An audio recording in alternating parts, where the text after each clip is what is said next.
Euron Dale had spent most of his life far from the busy planets of the core worlds. He preferred quiet places, places where a man could hear his own thoughts, without being drowned by noise or rules. That was why he worked as a travel mechanic and part-time ranger along the outer belt of the Helion system. On most days, his job was simple. He repaired fuel lines, fixed broken survey drones, guided small ships through meteor fields, and made sure wanderers didn't get themselves lost in the empty dark. It wasn't exciting, but it kept him moving, and that was enough for him. On the day everything changed, Aaron was on a routine patrol near a minor moon called Orin 7. The moon itself had nothing special on it. No cities, no trade ports, not even good mineral deposits. But its orbit was commonly used as a rest point for small transport ships. His starship, a compact but sturdy vessel named the Sparrowhawk, drifted through the quiet sector, while his scans searched for debris or damaged ships. It was peaceful, almost too peaceful, until his alert system flashed an unexpected red signal. The system had detected something unusual. A small transport ship, floating without power. Its lights dead, its engines offline, and no navigation beacon broadcasting a distress call. A dead ship in open space usually meant trouble. Either the crew had abandoned it, or something bad had happened on board.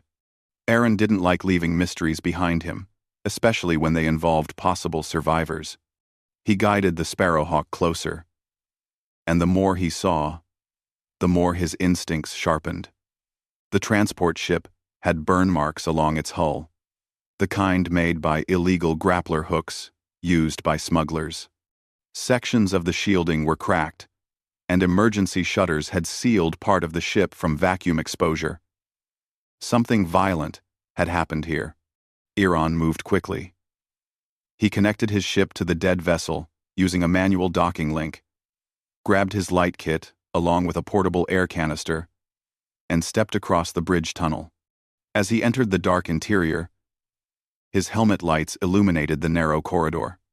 Dust floated in the low gravity, drifting slowly with each step he took.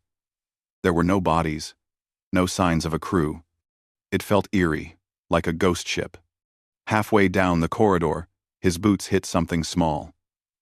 He pointed his light down and saw a broken translator device lying on the floor, cracked as if stepped on during a struggle. Next to it was a small drawing tablet with rough sketches. Most of the sketches looked like maps and shapes of planets, but others looked like simple faces, sad faces. He didn't fully understand it yet, but he had a feeling it belonged to someone young. He moved deeper into the ship until he reached the cargo section. The door was sealed with an old mechanical lock. Someone had tried to override it but failed. With effort, Euron forced it open and stepped inside. He immediately spotted movement shaking, shallow breathing coming from behind one of the supply crates. He lifted his light and slowly walked forward. There, curled inside a small containment pod, was a young alien girl, maybe in her mid-teens by human standards. Her skin had a soft blue tone, her hair long and silver, and her eyes were closed tight, as if expecting harm. She wore a torn transport uniform, and her wrists showed faint marks of restraint, but not deep enough to be cruel, more like rough handling. She looked exhausted, dehydrated, and terrified. Euron lowered his weapon and knelt down. He gently tapped the side of the pod. The girl's eyes flew open, bright and filled with fear. She stared at him as if expecting punishment. Aaron spoke softly, even though he knew she might not understand. "It's okay. You're safe now. I'm not here to hurt you, also." Her breathing quickened. She tried to speak, but no sound came out. Her throat was dry. Euron carefully unlocked the pod and helped her sit up. She was weak, shaking so much she could barely hold herself upright. He offered her a small water pack. She hesitated, staring at him like she was waiting for some hidden trap. But then, her desperation won. She took the pack with trembling hands and drank slowly. Aaron saw the fear in her eyes, the kind that came from being hunted or mistreated for a long time. But he also saw something else: confusion. She looked at him like she did not understand why he was helping her. He tried speaking again. "My name is Aaron. I found your ship broken. I want to help." She touched her chest lightly and whispered something faint, almost too soft to hear. It sounded like her name. Lyra. Lyra, he repeated gently. As she regained a bit of strength, she tried to stand but stumbled. Aaron caught her before she fell. Her reaction surprised him. She flinched as if expecting pain, but when none came, she stared up at him with wide, confused eyes. Slowly, she relaxed, trusting him just enough to lean against him for support. Once he got her onto the Sparrowhawk and placed her in the medical seat, she looked around in awe. The ship was small but clean, warm, and bright. Nothing like the cold and broken transport she had been trapped in. She pointed to her throat, then to the broken translator device Aaron had brought with him. He set it on his repair table and began working on it. It took him almost half an hour to fix the wiring and stabilize the processor. When he handed it back to her, she activated it, and her voice came out clearer, though still soft. "Why did you save me?" she asked, her tone full of honest confusion. "Because you needed help," Aaron said simply. "Anyone would have done it." She shook her head quickly. "No, not anyone." He didn't argue. Instead, he asked what had happened. Slowly, with pauses and trembling breaths, she explained. She and several other girls from her world had been captured by a smuggler group while traveling to a distant colony. They were taken as valuable assets, though she refused to say more. The smugglers had fought each other during transport, and the group carrying her had lost control of their ship.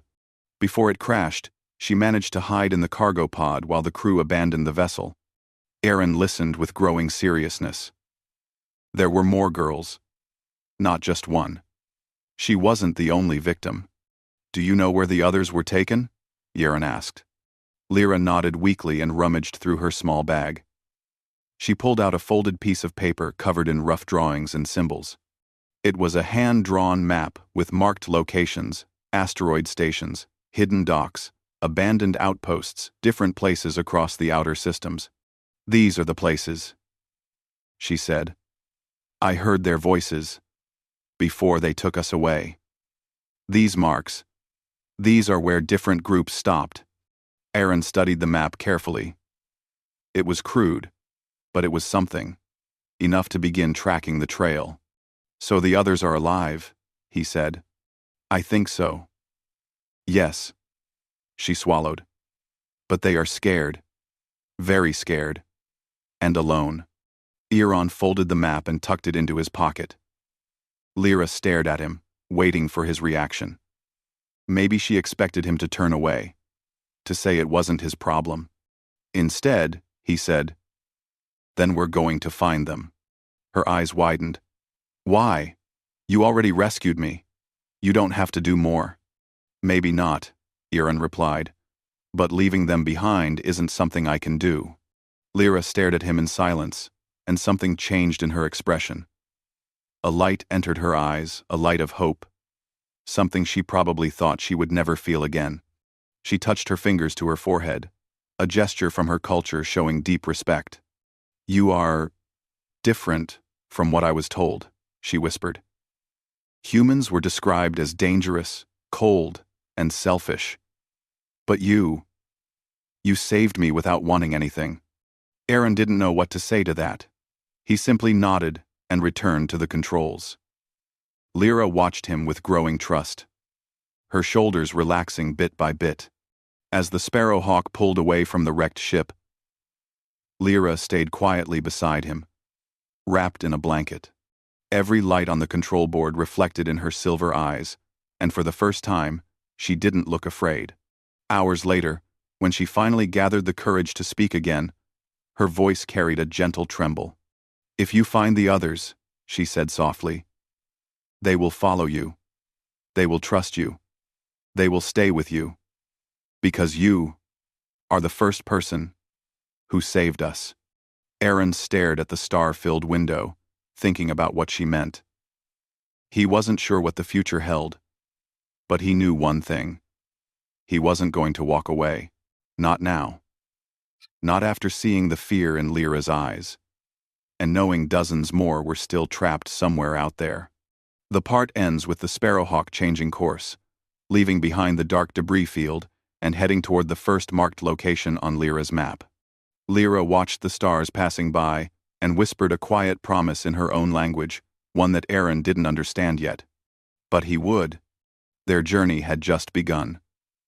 Euron Dale started the Sparrowhawk's engines with a calm focus. But inside, he felt a deep restlessness. Lyra's map, drawn by shaking hands and broken memories, held more danger than any job he had taken before. She sat quietly in the co-pilot seat, wrapped in a thermal blanket. Though her body was weak, her eyes looked brighter now. She kept glancing between the star window and Euron, as if trying to understand him more with every passing minute. The first marked location on her map was an abandoned mining outpost on a drifting asteroid called Rokan 3. It used to be a place where miners extracted a rare glowing mineral. But after the mines collapsed years ago, the site was left empty. Empty places made perfect hiding spots for criminals. Aaron already suspected what they would find there if they were lucky: survivors. If not, danger. The Sparrowhawk dropped out of warp near the floating asteroid. The outpost looked like a skeleton drifting in the dark. Half of it was caved in, and the docking bay doors were half open. Aaron maneuvered the ship carefully and landed inside the damaged hangar. As the engines shut down, Lyra tightened the blanket around her shoulders. "Are you scared?" Aaron asked gently. She hesitated. "Not scared, only worried. The girl taken here. Her name was Sana. She was the youngest of us." Lyra's voice shook slightly. "If anything happened to her..." Aaron placed a reassuring hand on the console. "We will find her." Lyra looked at him with quiet trust, then stood up. "I want to come with you." "No," Euron said gently but firmly. "You need rest. And this place might be dangerous." She lowered her head, disappointed but understanding. "Please be careful." Euron geared up light armor plating, a scanner, a flashlight, and a stun pulse rifle. He opened the hatch and stepped out onto the cold metal floor. The air smelled of dust, rust, and long-forgotten machinery. He moved slowly, his footsteps echoing through the empty corridors. As he reached the central mining hall, his scanner detected weak energy signatures. Someone had been using power recently. He followed the readings down a sloping tunnel until he reached a dim room with flickering lights. There, huddled behind an overturned crate, was a small alien girl with pale green skin and bright yellow eyes. She looked even younger than Lyra had described, almost childlike. Her clothes were torn, her hair tangled, and her face streaked with dirt and fear. She held a metal pipe in her hands, raised defensively as she trembled. Aaron slowly lowered his weapon and raised his empty hand. "It's okay," he said softly. "I'm here to help." The girl backed away, shaking her head. Her voice cracked with panic when she tried to speak, as if expecting cruelty. Aaron could see she had been alone for days, maybe longer, and her fear had grown too deep for words. He took a slow step forward. "My name is Aaron. Lyra sent me." The moment he said Lyra's name, the girl froze. Her eyes widened, then filled with tears. She dropped the pipe and ran to him, not out of trust, but out of complete emotional collapse. She grabbed his arm like someone drowning, reaching for the last piece of floating wood. Sana," she whispered weakly. "Okay, Sana, you're safe now." She held on to him with all her strength, shaking uncontrollably. Yaren could feel her desperation, her terror, and the relief that someone had finally come for her. He gently guided her back through the corridors until they reached the Sparrowhawk. When the hatch opened, Lyra gasped and rushed forward. "Sana." The two girls embraced tightly, both crying softly with relief. Sana clung to Lyra like a lost child found again. Lyra stroked her hair and whispered calming words in her own language. Iran stood back for a moment, watching the reunion with a tight feeling in his chest. Seeing them together made his mission feel more real. Saving one girl had been unexpected, but saving more was becoming a responsibility he couldn't ignore. He didn't know how many he would have to find, but he knew he wouldn't stop until every mark on Lyra's map was crossed out. After giving them time to rest and eat, Aaron returned to the map. The next location was far more dangerous. A hidden dock on a rogue moon used by small pirate groups. Sana trembled when she saw the symbol marking it. Even though she could barely speak, she managed to say one word. Bad. Lyra translated softly. She means very dangerous. The worst of the smugglers traded there. One. Aaron nodded. Then that's where we go next. The journey took almost a full day. Sana slept most of the time, exhausted, while Lyra stayed near her side, gently brushing her hair and offering comfort. Aaron observed their bond. They weren't sisters by blood, but they treated each other like family. He wondered how many more like them were scattered across the stars, terrified and alone. When they finally reached the rogue moon, it was nothing like the abandoned outpost. The hidden dock was active, crowded with damaged ships and rusted cargo units. Aaron kept the Sparrowhawk cloaked behind a cluster of rocks. He scanned the station carefully, identifying heat signatures, movement patterns, and probable guard routes. Stay on the ship, Aaron told them firmly. No matter what happens, don't come out. Lyra wanted to protest but nodded.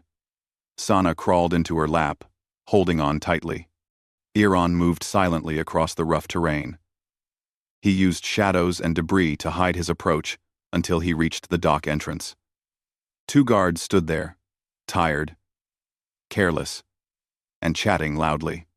Aaron didn't want violence, so he used a stun dart to knock them out quietly. Inside, the station was louder, filled with engine noises and the harsh laughter of pirates. Aaron slipped through narrow pathways, careful not to get spotted. He finally reached a storage room marked restricted. His scanner detected a life form, inside weak but alive. He opened the door slowly and found another alien girl sitting on the floor with her hands tied.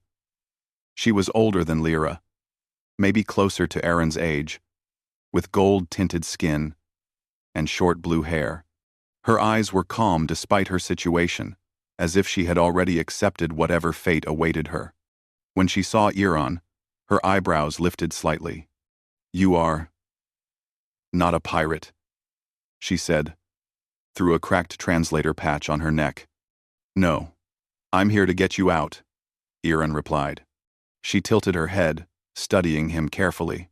"Why?" "Because you were taken. Because you deserve help." 4.com. A tiny smile formed on her lips. But it wasn't a playful smile. It was more like appreciation wrapped in disbelief.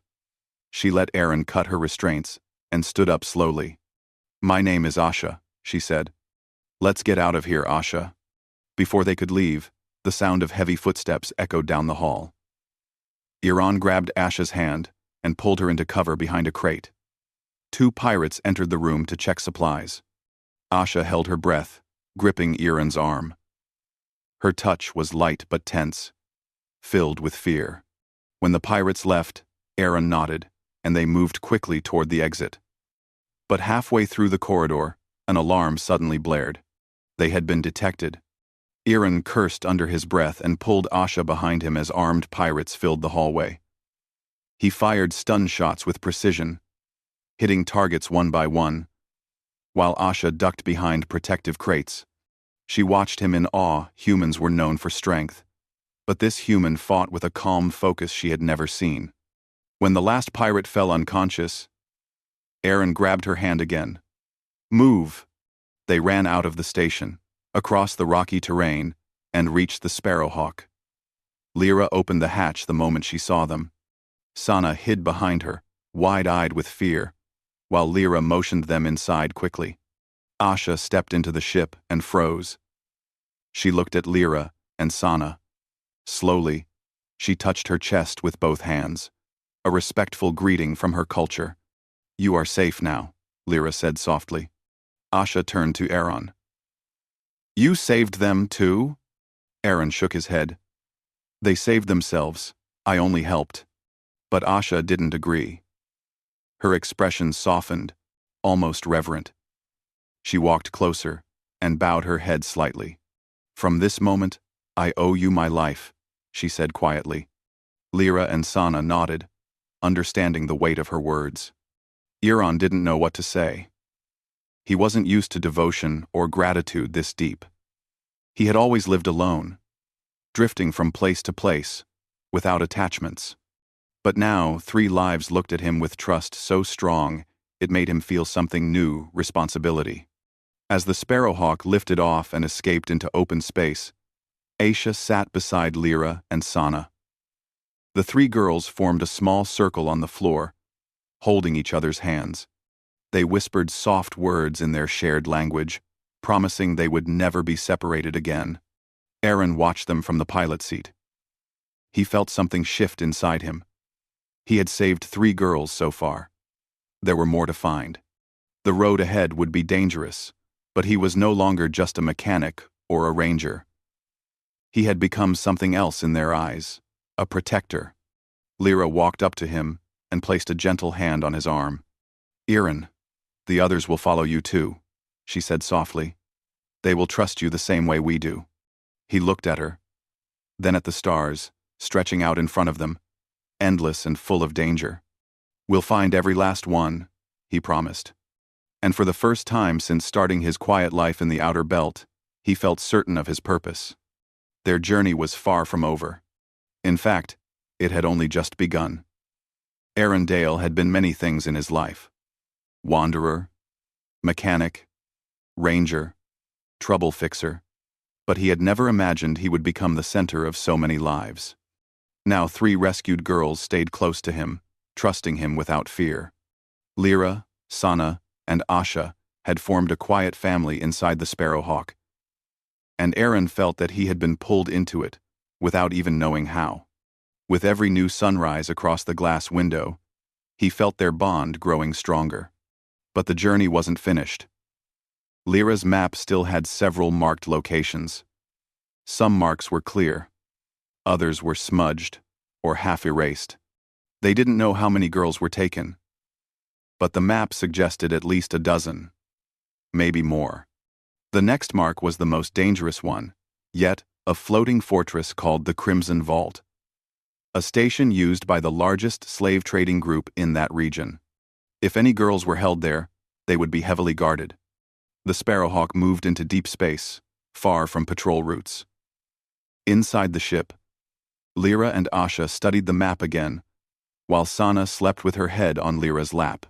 Lyra seemed calmer now, but her eyes still carried a shadow of worry. Asha placed a gentle hand on her shoulder. "Do not fear, he will bring them back," Asha said softly. Lyra nodded. "I know. But this place, it is where the main traders gather. They will not let us take anyone easily." Asha's eyes shifted to Aaron, who was adjusting the navigation controls. Her voice lowered. "Yes," Lyra replied, "but he is not like anyone else." As the Sparrowhawk came out of warp, the Crimson Vault appeared in the distance. It looked like a giant metal beast floating in the darkness, with red lights glowing along its armor plates. Dozens of guard ships circled it like angry insects. Aaron frowned. Getting inside would not be simple. He turned to the girls. "We need a plan. I can't go in alone. And I can't take all of you into danger." Asha stood up calmly. "We can help." "No," Aaron said firmly. Asha didn't argue with anger. Instead, she stepped closer and looked him straight in the eyes. "Aaron, we survived because of you. But you will not survive this alone.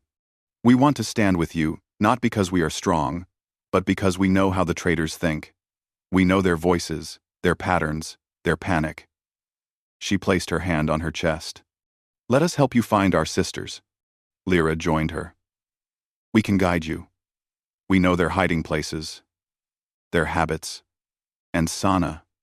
She can sense when the others are near. We do not fully understand it. But she can. Aaron looked toward the small Sana, who woke up and rubbed her eyes sleepily. She nodded slowly, her tiny voice trembling, but determined. I can feel them, she whispered. He sighed deeply. He didn't want them near danger, but he could see that refusing them would break something inside them. They needed to help. They needed to take back what was stolen from them. Fine, he said at last. But you stay behind cover, and you follow my lead. No wandering, no panic, no risky moves. All three nodded. Aaron moved the Sparrowhawk toward the dim outer docking bay of the Crimson Vault. It was not heavily guarded because it was used for maintenance crews, not prisoners. Once they docked, he gathered equipment, flashlights, scanners, and a few stun weapons. He handed small safety shields to each girl. These are for protection. They'll block a shot or two if needed. Stay close to me. Crouch. Crouch Knight. Crouch Knight 25. Crouch Knight 25. Crouch Knight 25. Crouch Knight 25. Crouch Knight 25. Crouch Knight 25. Crouch Knight 25. Crouch Knight 25. Crouch Knight 25. Crouch Knight 25. Lyra gripped hers tightly. Sana hid partially behind Lyra, but she didn't let go of the shield. Asha stood tall, ready to face whatever came next. The docking bay was silent except for the hum of machinery. Yaren led them through the dark corridors, scanning every corner. The air felt heavy, as if the station itself carried the weight of too many trapped voices. Sana's breathing grew faster as they walked. Are you okay? Yaren whispered. Sana nodded quickly. This place feels full of crying. Lyra touched Sana's hair gently. She can sense fear. They continued deeper into the station until they reached a large door guarded by 2 armed men. Yaron signaled for the girls to stay behind a barrier. He then approached silently. Using the shadows to stay hidden, a quick stun shot took out the first guard. The second turned in surprise, but Yaron reached him before he could shout, striking him with the stun baton and lowering him silently. Asha, watching from behind, whispered to Lyra, How does a human move like that? Lyra smiled softly. He is not a warrior from our stories. He is something kinder and stronger. They entered the room, which turned out to be a storage chamber filled with crates. A faint sound echoed from one of the crates' soft tapping. Yaron moved closer and tapped the crate gently. The tapping repeated. Someone was inside. He broke the lock carefully and opened the crate. Inside was a girl with orange skin and large purple eyes. She gasped in fear when she saw him. But when Lyra leaned forward and whispered her name, Neri, the girl burst into tears. Lyra helped her climb out. Neri hugged her tightly, then looked at Yaron with awe. She touched her forehead and chest in a gesture of gratitude. We need to keep moving, Yaron whispered. There may be more. They left the room and continued down a long hallway. The deeper they went, the more Sana trembled. They are close, Sana whispered. Many of them. Then, she pointed to a door at the end of the hall. There, Yaron moved cautiously and peeked inside. His breath caught for a moment. 6 more girls were inside, scared, thin, sitting close together. Their heads snapped up when they heard him. Panic flashed through their eyes, until Lyra stepped in behind him. It's okay, Lyra whispered. He is Yaron. He saves us. The girls' reactions changed immediately. They stood, approached cautiously, then touched his arm gently. An instinctive gesture of desperation mixed with trust. One of them, tall with light green skin, whispered, Are we going home? Yaron answered softly, Yes, all of you. But before they could leave, an alarm suddenly rang throughout the station. Loud voices echoed down the corridors. The guards had discovered the broken locks. Iran cursed under his breath. Everyone stay together. Follow me. He led them back the way they had come, but guards poured into the corridors. Yaron fired stun shots, while the girls shielded each other behind him. Asha helped pull the younger girls out of the line of fire, while Neri guided the trembling ones, who could barely walk. At one point, a guard aimed directly at Sana. Lyra stepped in front of her protectively, gripping the small shield Aaron gave her. The blast hit the shield and dispersed safely. Iran moved quickly and disarmed the guard before he could shoot again. They reached the docking bay, but 3 pirates blocked the exit. Asha stepped forward. "I know these men," she whispered. Before Iran could ask what she meant, Asha shouted something loudly in her own language, a phrase filled with authority. The pirates froze, confused and startled by her sudden, forceful voice. That pause was enough. Aaron stunned all 3 before they reacted. They rushed into the Sparrowhawk. Aaron sealed the hatch as alarms grew louder. Guards raced into the docking bay, firing wildly. But Aaron launched the ship before they could reach the airlock. The Sparrowhawk shot out into space, dodging incoming fire. The girls held on tightly as the ship shook. Sana covered her ears, trembling. Lyra embraced her to calm her. Asha helped Neri onto a seat and secured her. Iran pushed the engines to maximum, weaving through ships trying to trap them. The Sparrowhawk barely slipped through an opening in the blockade before jumping into warp. When they finally reached safe, empty space, silence filled the room. The girls stared at Iran with wide eyes. Many of them were crying softly, not from fear, but from relief. Lyra walked up to Iran and placed her hand over his. "You saved them. All of them." Aaron exhaled long and tired. "We saved them. Together." The rescued girls gathered around him, forming a circle. One by one, they touched their hands to their foreheads and then toward him. It was a cultural gesture of deepest respect, honoring someone who had given them a new life. Then the tall, green-skinned girl spoke softly. "In our culture, we give our lives to the one who saves us from despair. We ask to stay with him as family, to build a home with him, together, forever." "Anyone," Aisha nodded. "It is our way. We choose our protector and our future." Neri added shyly, "We choose you." The younger girls, including Sana, nodded earnestly. Aaron felt overwhelmed. He never rescued them for this reason, but he understood their meaning. They didn't ask to be wives, in the romantic sense. They asked for a family, a home where they could live safely with the one who saved them. He looked at all of them, then finally nodded. "Then stay. All of you. We will build a new home together." The girls' faces lit up with tears and quiet joy. The Sparrowhawk drifted through the peaceful stars, carrying a new family, one formed from pain, courage, and hope. Their journey was no longer about survival. It was about building a future.